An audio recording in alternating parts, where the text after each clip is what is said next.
Madame, je peux vous dire que c'est des propos à ne pas prendre au sérieux. En tout cas, tant que nous serons au pouvoir. Je prie Dieu pour qu'on soit là 50 ans au moins. Mais vous me donnez l'occasion de revenir sur cela. Le Sénégal, comme la Guinée, comme toutes les terres africaines, sont des pays d'ouverture, des pays d'accueil. Chaque pays doit réglementer évidemment les entrées et les sorties sur son territoire national, ne serait-ce que pour des soucis de sécurité. Mais au-delà de ce contrôle minimal qui ne peut manquer, nos pays sont réputés être des traditions d'accueil. Et je suis aujourd'hui en Guinée. Je suis sûr que même vous, madame, si on remontait un peu loin vos origines, je ne serais pas surpris qu'un de vos grands-parents ait quitté la Sierra Leone ou le Sénégal ou le Mali pour être ici en Guinée. Et c'est pourquoi il y a des idéologies que nous ne pouvons pas accepter. Elles sont intolérables. Nous ne pouvons pas accepter des idéologies xénophobes. Le Sénégal est un pays démocratique où la liberté d'expression est garantie, la liberté d'association également, mais ces libertés sont encadrées. Je peux rassurer que tous les Guinéens, vous connaissez déjà mes positions sur la question, que j'ai exprimées à toutes les occasions à l'Assemblée nationale lors de la campagne électorale. Je peux rassurer les Guinéens qui vivent au Sénégal qu'ils sont chez eux, ils continuent à être chez eux.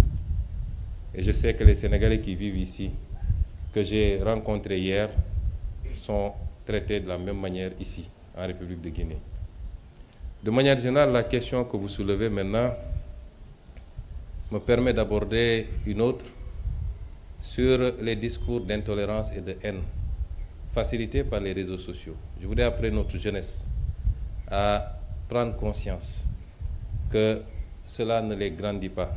Ce n'est pas toute notre jeunesse, mais ceux qui se livrent à ces discours, quelquefois appuyés par des politiques, malheureusement. Les problèmes que nous avons à l'intérieur de nos pays ne sont pas dus à la présence d'étrangers. C'est dû à l'incapacité de nos leaders dans le passé à gérer nos pays au mieux de leurs intérêts. C'est dû à la corruption endémique, c'est dû à la manière dont nos ressources naturelles ont été bazardées pour la plupart, notre incapacité à avoir une vision articulée, cohérente, permettant de travailler, d'industrialiser nos pays, de créer des emplois et de l'offrir aux jeunes. C'est ça nos vrais problèmes.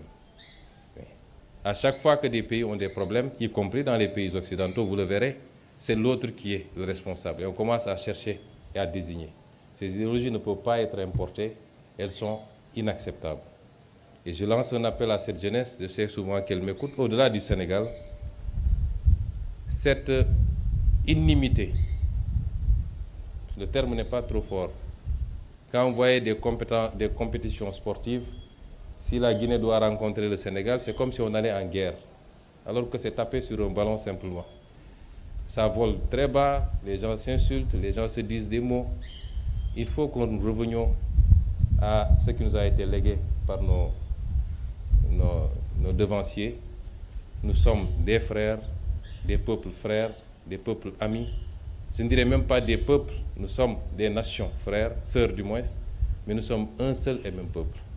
Et je voudrais vous rassurer qu'au Sénégal, toutes les dispositions ont été prises pour que les discours xénophobes, indexant l'autre simplement parce qu'il est, que ces discours disparaissent et qu'ils ne soient jamais suivis d'actes. Je vous remercie.